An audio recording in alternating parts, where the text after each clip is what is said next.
Good evening friends. তো তোমরা দেখছো WP motivation YouTube channel. WP motivation YouTube চ্যানেলের পক্ষ থেকে প্রত্যেককে স্বাগত জানাই বন্ধুরা।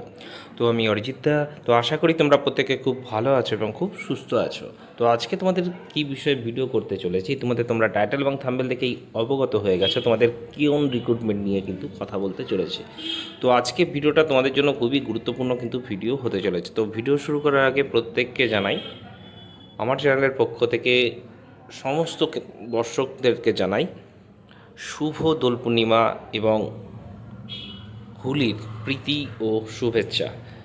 এই পবিত্র একটা দিন আজকে। এই দিনের তোমাদের প্রত্যেকের মন যেন খুব সুন্দরভাবে রঙের প্রতিটা ছোঁয়ায় খুব সুন্দর আলোকিত হয়ে উঠুক, সম্পর্ক খুব মধুর হোক এবং এই যে আবিরের প্রতিটা যে ছোঁয়া যেন মনের মধ্যে একটা আলাদা বাসনা জাগে। ঠিক আছে, মনের মধ্যে উল্লাসে যেন তোমরা আজকে ফেটে পড়ো, এই কামনায় কিন্তু করবে। ঠিক আছে, তো চলো কথা না বাড়িয়ে কিন্তু আজকের ভিডিওটা আমরা শুরু করছি। তো আজকে তোমাদের জানো, তোমাদের বর্তমানে আমি রয়েছে West Bengal central school service কমিশনের অফিসিয়াল ওয়েবসাইটে। এখানে বর্তমানে যে দুটি রিক্রুটমেন্ট নিয়ে তোমাদের সামনে কথা হচ্ছে তোমরা জানো ইতিমধ্যেই, সেটি হচ্ছে গ্রুপ সি, যেটা তোমরা গত রবিবারের দিন দিয়েছো, এবং লাস্ট সানডে অর্থাৎ 8 তারিখেও কিন্তু তোমাদের গ্রুপ সি কিন্তু গ্রুপ ডির কিন্তু এক্সাম রয়েছে। ঠিক আছে, তো প্রথমে আমরা এটুকু তোমাদের বলে রাখি, এই যে ভ্যাকান্সি যেটা রয়েছে গ্রুপ সির জন্য প্রায় 3,000 মতো, আর গ্রুপ ডি যেটা পিওন নাইট গার্ড নিলে 5,500 মতো একটি রয়েছে। ঠিক আছে, তো এই যে শূন্যপদ তার উপরে তোমাদের কিছু একটা আসতে চলেছে, এরকম একটু ট্রেন্ড পাওয়া যাচ্ছে। অ্যাডভান্স আর কিছু বললাম না, কারণ বললে অনেকের প্রবলেম হয়, অনেক কিছু কথা তোমরা শোনাবে, ওর জন্য আমি অ্যাডভান্স আপডেট এখন দিই না। ঠিক আছে, তবুও বলে রাখছি কিছু একটা তোমাদের আসছে চলেছে। ঠিক আছে, হয়তো খুব খুশির আজকে একটা দিন, তো সেই খুশির খবরটাই প্রথমে দিয়ে দিলাম। হয়তো কিছু একটা তোমাদের জন্য আসবে, এটুকুই তোমাদের বলে রাখলাম। এটা খুব শীঘ্রই তোমরা তার নোটিফিকেশনও পেয়ে যাবে।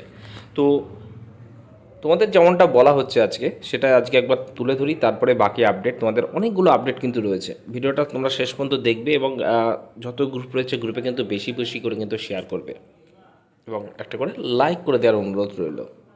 দেখতে পাচ্ছ, মোবাইল নিয়ে গ্রুপ সি পরীক্ষায় ধৃতরা বসতে পারবেন না গ্রুপ ডি পরীক্ষায়। যবে থেকে তোমাদের এই পরীক্ষার যে প্রসেস শুরু হয়, অনেক দিন ধরে কিন্তু আমি বলেছি যে এবছর তোমাদের কিন্তু এই রিক্রুটমেন্টটার ওপর একদম পাখির চোখ করা হয়েছে। ঠিক আছে, কারণ দুটি পরীক্ষার উপরে কিন্তু যেটা সিকিউরিটি নিরাপত্তা প্রচণ্ড বলয়ের মধ্যে রয়েছে। আগেও বলেছিলাম, তোমরা দেখতে পেয়েছো সেই রকমই।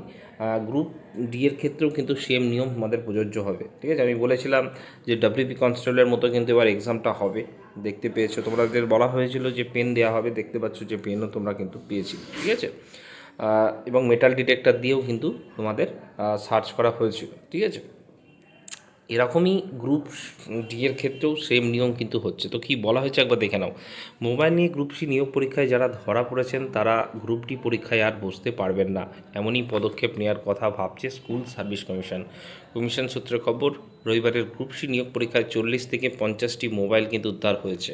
যাদের কাছ থেকে মোবাইল পাওয়া গেছে তাদের প্রত্যেকের পরীক্ষার নিয়ম অনুযায়ী বাতিল হয়েছে। এদের প্রত্যেকেরই নাম, রোল নম্বর সহ তথ্য হাতে পাওয়ার পরেই এরা যাতে 8ই মার্চ হওয়া গ্রুপ ডি পরীক্ষায় বসতে না পারেন সেই ব্যাপারে পরবর্তী পদক্ষেপ কিন্তু নেওয়া হবে। মোবাইল নিয়ে যাতে কোনো পরীক্ষার্থী পরীক্ষা কেন্দ্রে প্রবেশ করতে না পারে তার জন্য সব রকম ব্যবস্থাই নেওয়া হয়েছিল।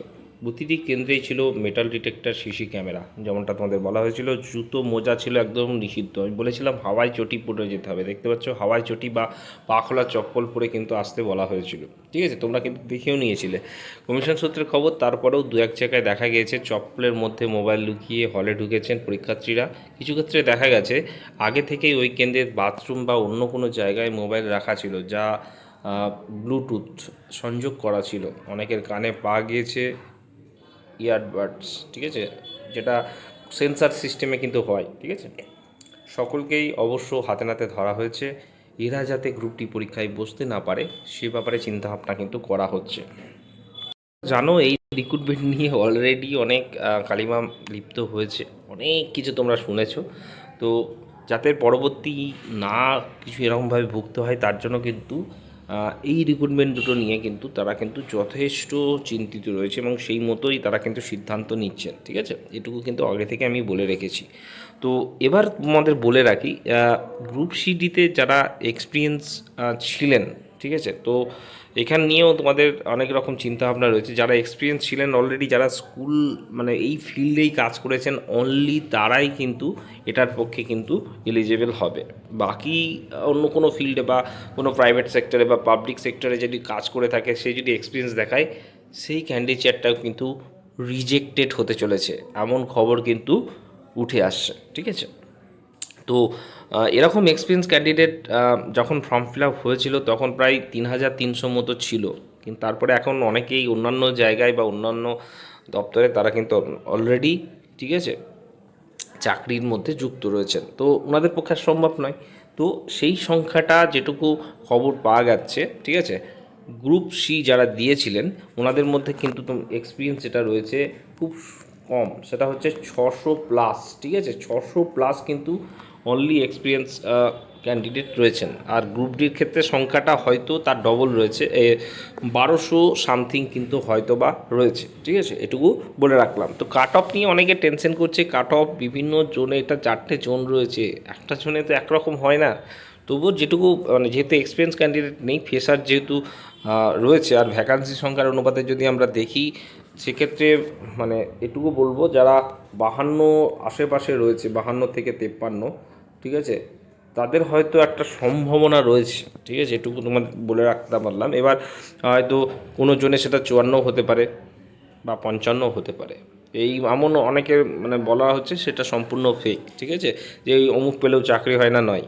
এবার নতুনভাবে কিন্তু সাজানো হচ্ছে বোর্ডটাকে, সেই মতো তোমরা পরীক্ষাটাও সেই মতোই কিন্তু দেওয়া হচ্ছে, এটুকুই বলে রাখলাম। আরও আর একটা কথা তোমাদের বলে রাখি, গ্রুপ ডি তারাও কিন্তু প্রায় 8 লাখ পরীক্ষার্থী রয়েছে, ঠিক আছে, সেখানেও কিন্তু অ্যাপ্লিকেশন এখন দেখা যাক কতজন পরীক্ষা দিতে আসেন।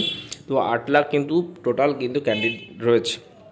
এবার যখন তারা পরীক্ষায় কোয়ালিফাই করবে, ঠিক আছে, যখন ইন্টারভিউতে যাওয়া হবে, যখন ডকুমেন্টস কিন্তু যখন দেখা হবে যে কোনো ক্যান্ডিডেট সে ইডাব্লিউএস সে অ্যাপ্লাই করেছে, ইডাব্লিউএস তার কাছে নেই, কোনো ভ্যালিড সার্টিফিকেট নেই, হয়তো সে ইউআর কাট অফও ক্লিয়ার করেছে, তবুও সেই ক্যান্ডিডেটটাকে কিন্তু রিজেক্টেড করা হতে পারে, এমন কিন্তু চিন্তাভাবনাও কিন্তু এই বোর্ড থেকে কিন্তু নেওয়া হচ্ছে, ঠিক আছে। তো শুধুমাত্র ইডাব্লিউএস বলে নয়, কাস্টের ক্ষেত্রেও সেম সেম রুলস কিন্তু হতে চলেছে। যদি কেউ এরকম কোনো ডিটেলস না থাকে তার কাছে বা উপযুক্ত প্রমাণ যদি না দেখাতে পারে, সেক্ষেত্রে সেই ক্যান্ডিডেটটাও কিন্তু রিজেক্ট হয়ে যেতে পারে, ঠিক আছে। সেটা এসটি হোক বা ওবিসির ক্ষেত্রেও কিন্তু সেম রুল, যতই সে কাট অফ ক্লিয়ার করুক না ইউআর ক্ষেত্রে, তবুও তাকে কিন্তু গ্র্যান্ট নাও করা হতে পারে। সেই মতোই নোটিফিকেশানে কিন্তু বলা হয়েছে, আর বোর্ড সেই মতোই কিন্তু চিন্তাভাবনা হয়তো বা মেবি করতে চলেছে, ঠিক আছে, এটুকু আমার অনুমান, ঠিক আছে, এটুকু তোমাদের বলে রাখলাম। তো তোমাদের এই নিয়োগটা খুব মানে দ্রুততা হবে, যেমনটা আগেও বলেছি, আজও বলছি। অ্যান্সার কি এপ্রিল মাসে দেওয়ার একটা প্রবল প্রবল সম্ভাবনা কিন্তু রয়েছে, সেটা মিডিলের আশেপাশে। আগে কিন্তু গ্রুপ সি রিক্রুটমেন্ট কমপ্লিট করবে, তারপরেই কিন্তু গ্রুপ ডি হবে। গ্রুপ সির রেজাল্ট মে মাসের পর, যখন ভোটের পর তখন প্রসেসিংগুলো শুরু হবে, অর্থাৎ মে মাসের একদম শেষে ধরা যেতে পারে, বা জুনের একদম প্রথমার্ধের দিকে হয়তো রেজাল্টটা পাবলিশ হয়ে যাবে। তারপরেই বাকি টেস্ট হবে এবং সেই সময়তেই কিন্তু গ্রুপ ডিরও রেজাল্ট পাবলিশ হয়ে যাবে। যেমন মানে আমরা দেখেছি যে 9, 10 বা 11, 12-এর ক্ষেত্রে কেউ কারোর সঙ্গে যাতে সিট ব্লক না করতে পারে, এইভাবেও কিন্তু গ্রুপ সিটির ক্ষেত্রেও সেম, আগে গ্রুপ সিটার প্রসেসিং শেষ হবে, তারপরেই গ্রুপ ডি ধরা হবে, যাতে কেউ এটার সঙ্গে এটার কিন্তু রুলস না করতে পারে। যে গ্রুপ সির ক্ষেত্রেই যদি নিয়মটা এমন হচ্ছে বা গ্রুপ ডির ক্ষেত্রে হবে না, এটাও কিন্তু ভুল কথা। গ্রুপ ডির ক্ষেত্রেও সেম রিয়েল, বা কেউ যদি এমনটা হয়েছে, কেউ গ্রুপ সিতে হয়তো পোস্ট অ্যাপ্লিকেশন করেছিল, ঠিক আছে, সে হয়তো গ্রুপ ডিতে এক্সপিরিয়েন্স দেখিয়েছে, সেক্ষেত্রেও ক্যান্ডিডেট কিন্তু রিজেক্ট হতে পারে, কারণ তার ফিল্ডটা কিন্তু গ্রুপ সিতে ছিল, গ্রুপ ডিতে নয়। গ্রুপ ডির ক্ষেত্রেও কিন্তু সেম রিউল, মানে কেউ কারোর সঙ্গে রিলেটেড হবে হতে কিন্তু পারবে না, যেমন বোর্ড সূত্রে কিন্তু যেটুকু খবর পাওয়া যাচ্ছে, ঠিক আছে।